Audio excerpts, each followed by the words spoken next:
항상 인도하시고 푸른 풀밭 좋은 곳에서 우리 먹여주소서. 선한 목자 굿에 들여 항상 인도하소서. 선한 목자 굿에 들여 항상 인도하소서. 양의 문이 되신 예수여 우리 영접하시고 불과 이른 여는 우리를 항상 인도하소서.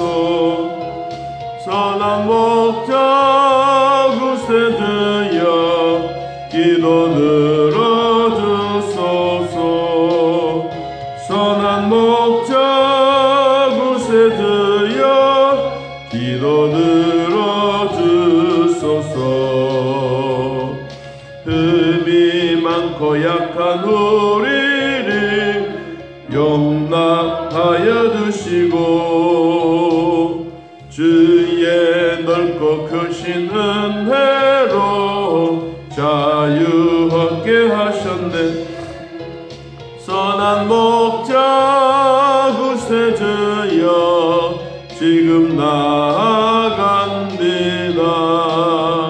선한 목자 굿에 들여 지금 나아갑니다.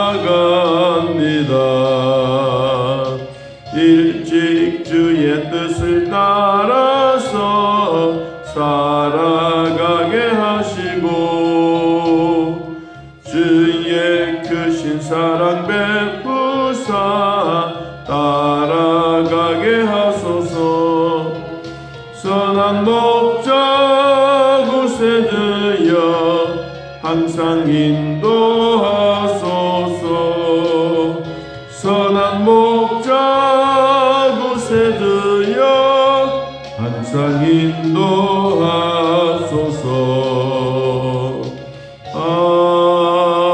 아멘. 성경 말씀은 예레미야서 21장 8절. 예레미야 21장 8절에서 10절까지. 찾으신 줄 알고 하나님 말씀을 함께 읽습니다. 여호와께서 말씀하시기를 보라, 내가 너희 앞에 생명의 길과 사망의 길을 두었노라. 너희는 이 백성에게 전하라 하셨느니라. 이 성읍에 사는 자는 칼과 기근과 전염병에 죽으려니와 너희를 애워싼 갈대인에게서 나가서 항복하는 자는 살 것이나 그의 목숨은 전리품같이 되리라. 여호와의 말씀이니라. 내가 나의 얼굴을 이 성읍으로 행함은 복을 내리기 위함이 아니요 화를 내리기 위함이라.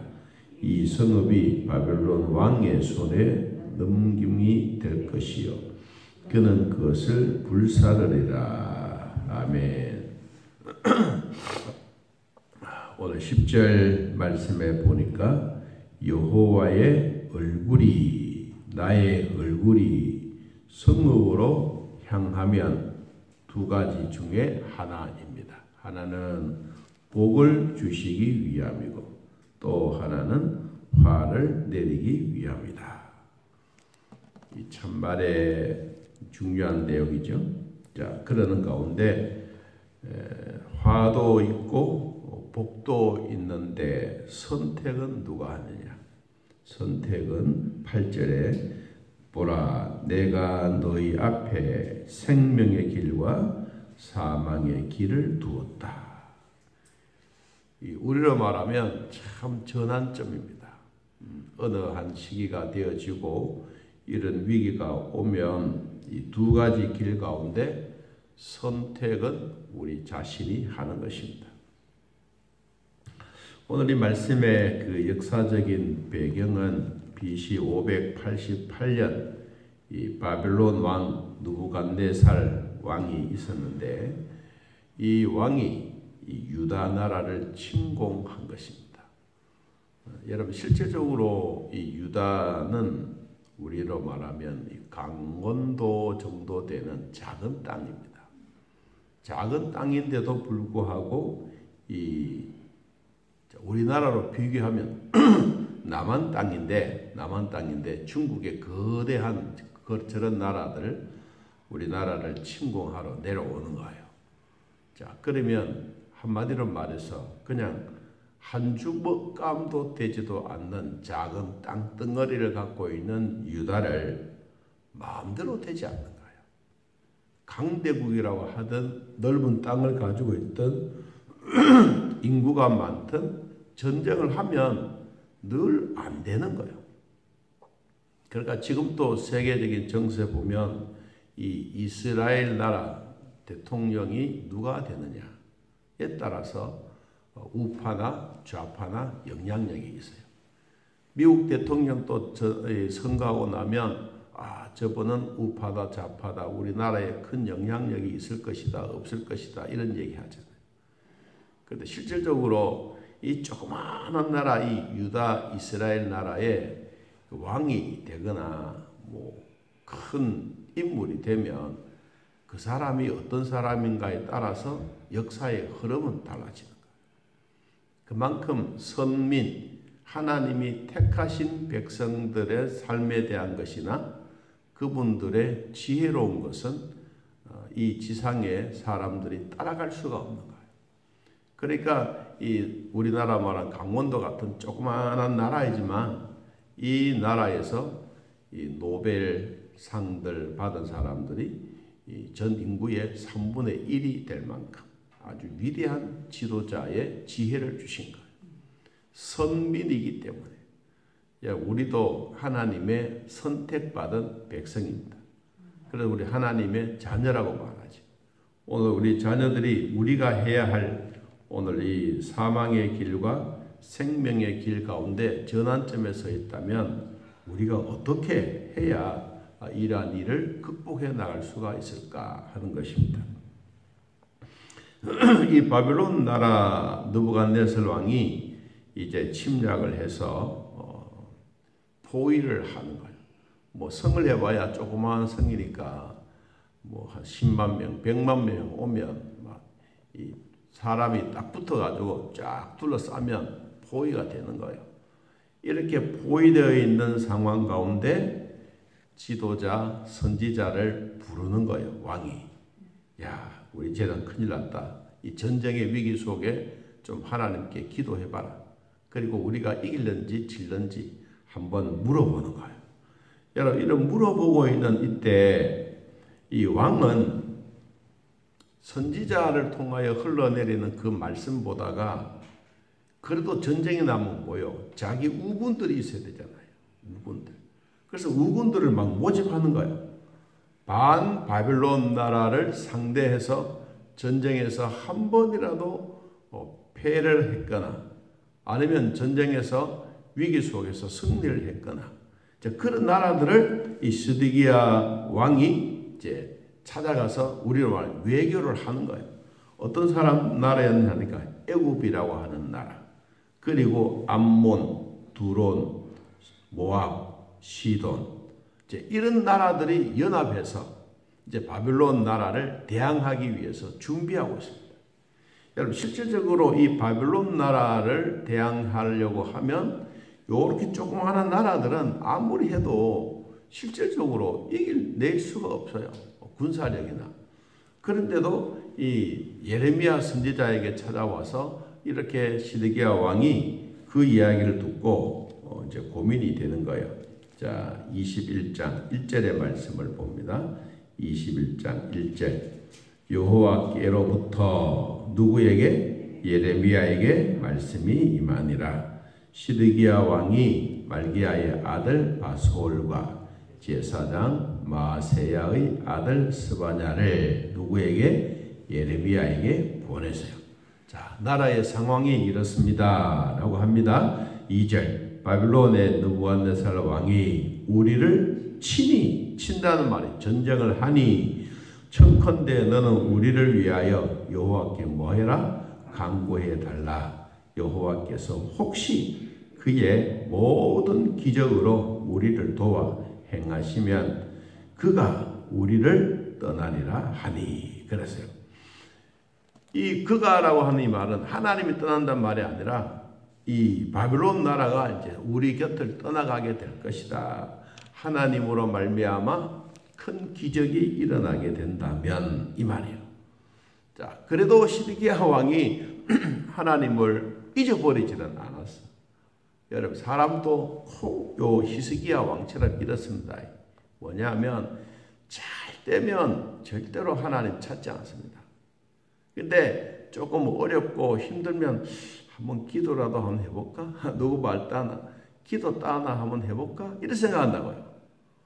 그러다가 이제 그 문제가 점점 더 깊어지면 이 큰일 났네. 좀 더 기도를 해야지. 이렇게 마음 먹는 것처럼 이 시드기야 왕도 처음에는 별것 아닌 것처럼 생각했는데 나라가 전쟁에서 위기 속에 있으니까 또 누굴 찾느냐? 선지자를 찾는 거예요. 선지자를 찾아서 우리를 위해서 간구해달라. 이게 간구한다라는 이 말이 하나님을 생각하고 하나님의 뜻을 찾고자 할 때, 그러면 하나님이 진짜 전쟁에서 능하신 분이라면 우리 곁에 오셔서 우리에게 꼭 필요하게 이기게 해 주십시오라고 하는 그 간구의 소리를 대면 우리 쳐들어왔던 바벨론 나라가 이제 도망가서 떠나가게 될 것입니다 라고 얘기하는 거예요. 자, 3절 예레미야가 그들에게 대답합니다. 너희는 시드기야 왕에게 가서 이와 같이 말해라. 이스라엘의 하나님 여호와께서 이와 같이 말씀하시되 보라, 너희가 성 밖에서 바벨론의 왕과 또 너희를 애워싼 갈대아인과 싸우는데 쓰는 너희 손의 무기를 내가 뒤에 돌릴 것이요 그들을 이 성에서 모아 들이리라. 내가 든 손과 강한 팔 곧 진노와 분노와 대노로 친히 너희를 칠 것이며 내가 또 사람이나 짐승이나 이 성에 있는 것을 다 치리니 그들이 무엇으로 큰 전염병에 죽으리라 하셨다. 참 무서운 말. 전쟁에서 너희들이 지는 게 아니다. 칼에 맞아 죽거나 우리로 말하면 무기로 죽는 게 아니다. 하나님의 심판의 전염병이 온다. 이게 참 무서운 거예요. 여러분, 전염병은 뭐예요? 무기가 필요 없어요. 요사이도 그렇잖아요. 이 바이러스 균이 사람에게 한번 들어가면 이 균이 전달되고 막 난리 난 거예요. 여러분, 그거 마찬가지예요. 그래서 그때 일어났던 이 질병들이 뭐냐 하니까 흑사병, 그리고 이 천연두, 어린아이들이 막 죽어가는 거예요. 자, 이런 질병들이 막 돌게 된 거예요. 여러분, 그러니까 그 질병 속에 일어나고 있는 그 무서움은 이루 말할 수 없습니다. 꼭 전쟁이 일어나가지고 뻥 터지면 몇 사람이 죽고 이런 것이 아니라 사람이 죽어가고 있는 모습을 옆에서 보고 있잖아요. 이게 정말 무서운 거예요. 그래서 이런 전쟁이 너희들에게는 큰 무서움이 오는데 그게 바로 큰 전염병이 너희들에게 죽게 된다. 자, 7절 여호와의 말씀이라. 그 후에 내가 유다의 왕 시드기야와 그의 신하들과 백성과 및 이 성읍에서 전염병과 칼과 기근에서 남은 자를 바벨론 느부갓네살의 손과 그들의 원수의 손과 그들의 생명을 찾는 자의 손에 넘기리니 그가 칼날로 그들을 치되 측은히 여기지 아니하며 긍휼히 여기지 아니하며 불쌍히 여기지 아니하리라 하셨느니라. 하나님의 진노와 하나님의 분노를 표시하고 있습니다. 너희가 너희들의 긍휼을 보지도 않고 불쌍히 여기지도 않고 너희들은 이제는 바벨론 나라 느부갓네살 왕에게 포로로 끌려가게 되겠다. 자, 그런데 너희들이 진짜 살 길이 하나가 있다. 그것은 하나님 앞에 간구하는 마음으로, 기도하는 마음으로 회개하는 것이 너희들이 살 길이다. 자, 그래서 8절에 하나님의 말씀을 하십니다. 보라, 내가 너희 앞에 생명의 길과 사망의 길을 두었다. 너는 이 백성에게 생명의 길과 사망의 길이 있는데 너희들은 무엇을 선택할 것인가? 9절 이 성읍에 사는 자는 칼과 기근과 전염병에 죽으려니와. 성읍 안에 있는 사람이 누굽니까? 이 예루살렘 성 안에 살고 있는 유다 시드기야 왕을 모시고 있는 유다 백성이에요. 너희를 애워싼 갈대아인에게 나가서 항복하는 자는 살지만, 그들이 살기는 살지만 목숨은 뭐냐? 전리품이다. 전리품 뭐예요? 포로로 된 겁니다. 포로만 됩니까? 이들이 끌려가게 되면 노예로 살아야지, 종으로 살아야지, 하인으로 살아야지. 여러분, 그러니까 실제적으로 나라가 뭐야? 쑥대밭이 되는 거예요. 자, 이러한 일이 있다. 또 10절 여호와의 말씀이니라. 내가 나의 얼굴을 이 성읍으로 향하는 것은 복을 내리기 위함이 아니요 화를 내리기 위함이다. 바빌론 왕의 손길에 넘김이 될 것이요 그는 그것을 다 불살라 태워버릴 것이다. 여러분, 참 이 무서운 말이죠. 오늘 우리는 이 말을 뒤집어서 화만 당하는 게 아니다. 자, 여호와의 얼굴이 나에게도 향할 수 있고 여러분에게도 향합니다. 자, 교회 위에도 여호와의 얼굴이 임하고 나라에도 임하는 거예요. 그럼 전 세계적으로도 하나님의 얼굴이 이 땅에 임할 수가 있어요. 그럼 이 땅에 임하면 임할수록 우리의 성경의 역사를 보면 이 백성들이 제일 힘들할 때가 언제냐? 하나님을 배반할 때예요. 하나님을 배반하고 하나님을 업신여기고 하나님 대신에 우리가 뭐 한번 해보자. 힘을 모아서 해보자. 우리로 말하면 연합군을 막 조직되어서 하나님이 뭐가 필요해? 우리가 무기로 전쟁하면 돼. 막 이런 마음을 먹고 하나님 없이 전쟁을 행하고 하나님 없이 백성들이 단합을 하지만 위에 계신 하나님이 내려다보시고 아이고 이놈들이 안 되겠네. 그러면서 창세기 11장에 나오는 바벨탑 사건이 생겨요. 바벨탑은 뭐예요? 언어를 혼란시켜버려요. 말이 통하지 않게 만드는 거예요. 그러나 그때는 이 말이 안 통하면 아무도 같이 대화가 될 수가 없잖아요. 그러니까 말 통하는 사람들끼리 모이는 거예요. 그러니까 뿔뿔이 흩어지게 되는 거예요.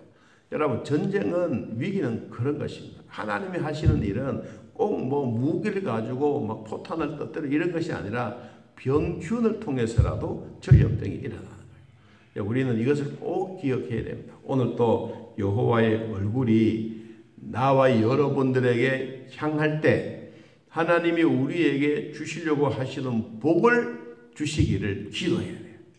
이게 우리에게 되어야 우리는 진짜 평안한 마음이 임하게 되는 거예요. 그렇지 아니하면 화를 내린다는 뭐예요? 결국은 이들이 전리품이 되는 거예요. 전리품은 포로로 끌려가고 종이 되고 노예가 되고 하인이 되는 거예요. 자, 우리는 하나님의 종이 되었으면 좋지 사람의 종은 힘든 거예요. 요사이도 그 흑인들 가만히 보십시오. 그들이 노아 시대 때 잘못된 아버지의 잘못된 일로 말미암아 지금까지도 그들은 저주받아서 모든 상황 속에 제일 힘든 이런 그들이 행하고 있습니다. 이것은 우리가 꼭 기억해야 될 하나님의 말씀입니다. 자, 결론으로 우리는 이 땅에 살아가면서 하나님이 주셨던 복을 받기는 받는데 무엇을 위해서 살아야 되느냐? 하나님의 영광을 위해서 사는 것입니다. 사람들은 하나님의 영광 이야기하면 큰 것부터 생각하는데 아니요. 여러분, 지극히 작은 것부터야. 내가 해야 될 지극히 작은 일은 뭐냐? 하나님 앞에 무릎으로 나아가는 거예요. 여러분들이 새벽에 나오셔서 새벽 기도 드리고 하나님의 말씀 받고 이게 지극히 작은 일, 이게 우리 일상생활에 습관화가 되어지게 되면 점차적으로 더 큰 일이 될 수가 있어요. 우리는 믿음의 옹달샘물이라는 게 내 자신에게 있어야 합니다. 옹달샘물은 아무리 가물어도 물이 퐁퐁퐁퐁 솟아나서 그 주변면 적시지 않습니다. 가무면 가물수록 그 옹달샘의 이 위력은 대단한 것입니다. 여러분 가정에도 내 자신의 믿음 생활을 통하여 여러분 믿음의 옹달샘물이 여러분도 먹고 마시고 여러분 가족들도 먹고 마시고 여러분 친척들도 먹고 마시고 우리 교회도 먹고 마시고 여러분 주변에 있는 모든 사람들에게 이 샘물이 촉촉하게 적셔져서 수많은 식물들, 수많은 나의 가족들, 수많은 하나님의 백성들이 먹고도 남음이 있는 여호와의 얼굴이 여러분들에게 향하는 오늘 하루의 삶이 되시기를 예수님의 이름으로 축복합니다. 하나님 아버지, 오늘도 우리들을 돌봐주시고 믿음으로 살게 하시니 감사합니다. 믿음의 옹달 샘물이 하나님 퐁퐁 솟아나게 하시고 아무리 가뭄이 있고 위기가 있고 힘들어도 물이 솟아나는 이 은혜의 기쁨을 누리게 하여 주옵소서. 생수의 강물이 내 배에 차고 넘치는 성령의 능력이 되게 하시고 오늘도 주 안에서 믿음으로 살아갈 때마다 결코 부족함이 없도록 도와주시기를 원합니다. 교회에 오셔서 예배드리는 성도들과 각자 처소에서 하나님 앞에 간절하게 기도하는 성도들의 아름다운 모습 위에 우리 하나님 은혜를 베풀어 주시고 수술했던 그 부위들이 모두가 정상으로 되게 하여 주옵소서. 귀 수술 후에도 정상적으로 되게 하시고 투척 후에도 우리의 몸이 정상적으로 적응되어 가게 하시며 하나님 나라 위하여 살아가는 우리 모두에게도 하나님의 은총과 기쁨이 되게 하여 주옵소서. 남편을 위하여 내조하며 간호하는 사랑하는 성도들에게도 주님 위로와 복을 더하여 주시고 온 가족들이 예수 안에 즐거워하며 감사하며 건강 잃지 않도록 복을 더하여 주옵소서. 하나님이여 매일매일 살아가는 우리의 삶 속에서도 여호와께서 친히 우리들을 얼굴을 향하여 복을 주시기를 원하시며 평안을 주시기를 원하시며 우리 온 가문에 성령의 능력으로 충만한 시간들이 되게 하여 주옵소서. 동토와 가축들 위에도 복을 주시고 직장과 일터 위에도 여호와의 얼굴이 향하는 복이 있게 하여 주옵소서. 예수님의 이름으로 기도하옵나이다. 아멘. 하늘에 계신 우리 아버지여, 이름이 거룩히 여김을 받으시오며 나라의 임하옵시며 뜻이 하늘에서 이루어진 것 같이 땅에서도 이루어지이다. 오늘날 우리에게 영원 양식을 주옵시고 우리가 우리에게 죄진 자를 사하여 준 것 같이 우리 죄를 사하여 주옵시고 우리를 시험에 들게 하지 마옵시고 다음 악에서 구하옵소서.